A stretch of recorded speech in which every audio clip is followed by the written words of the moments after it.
Enter the winter season, and with the U.S.-Canada border still closed, winter season will be critical for most hotels and ski resorts that rely on international visitors as they really try to compete for Canadian clientele. For more on this, we're now joined by Josie Crockett. He's the general manager of the Josie Hotel, which is a boutique hotel on Red Mountain in British Columbia. Nice to be able to catch up with you, Josie, and kind of talk about this and how you're going to plan for the winter months. What are you seeing so far in terms of the demand and also your preparations? Yeah, we're looking at it with the border closure. Obviously, it's a huge impact on all ski hills and all tourism operations for winter. But with that, we're looking at it as that opportunity to really highlight ourselves within British Columbia, Alberta, and within Canada, of course, for all travel. I think there's so often where the ski industry has competed with sun destinations for a long time, and this really gives us that opportunity for a lot of Canadians and core skiers to really start exploring their backyard. And that's where Red Mountain has some incredible skiing, and specifically the Josie here is such a new product in boutique hotels. We're seeing it as a great opportunity to really highlight ourselves.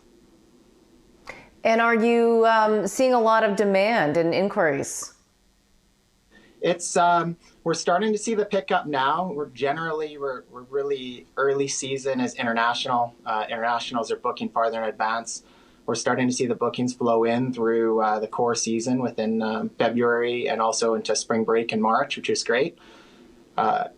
Generally, we'll start to see the bookings start coming in right about now. So over the next month, this is going to be our core period to really watch as we increase our marketing initiatives and watch as that starts to grow. And Josie, what have you experienced in terms of government aid? Yeah, that's been a real challenge for us. I think the tourism sector in general, with a lot of the aid packages, the wage subsidy across Canada, of course, is great, which helps in that side. But there's nothing from an aid perspective on a provincial or federal that we've been able to get access to that helps really with our fixed expenses. And helps through this period. So we've been closed through the hotel since March, immediately when the pandemic hit.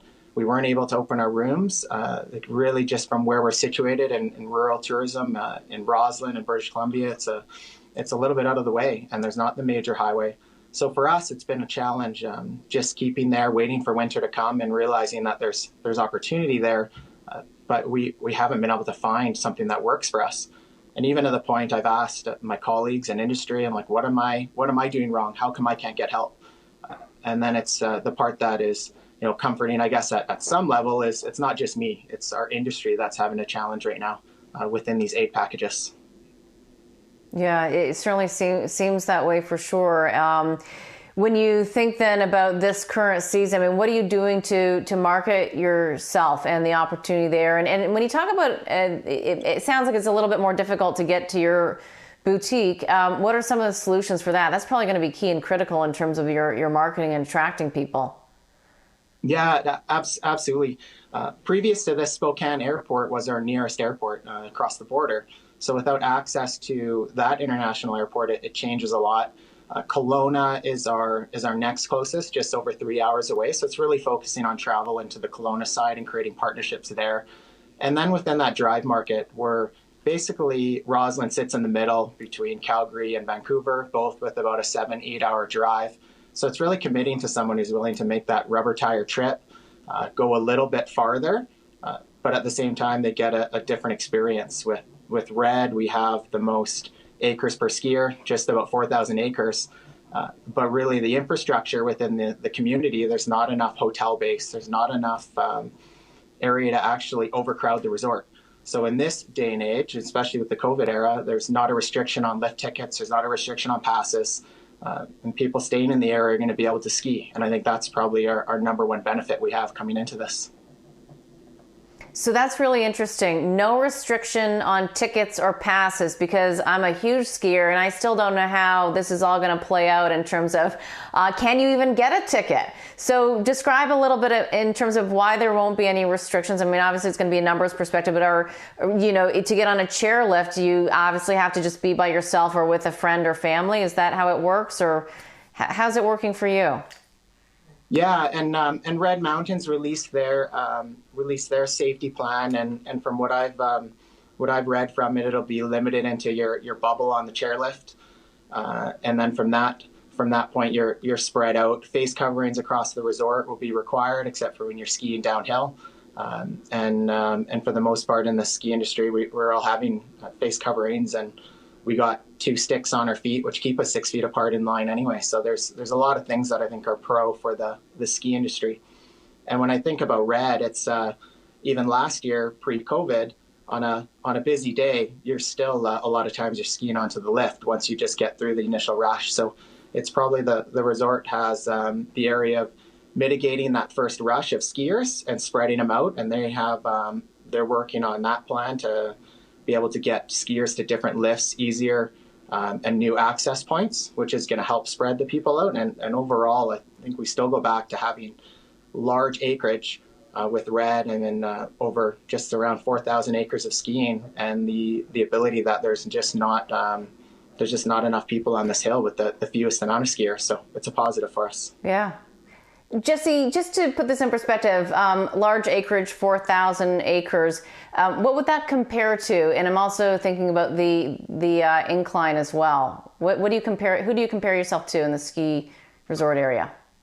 Yeah, so we're the third. If you look at it on that way, we're the third largest ski resort in BC. So that gives us, from an acreage point, that gives us a lot. When you look at from our vertical. We have great vertical here, and skiing as well from a advanced to expert side.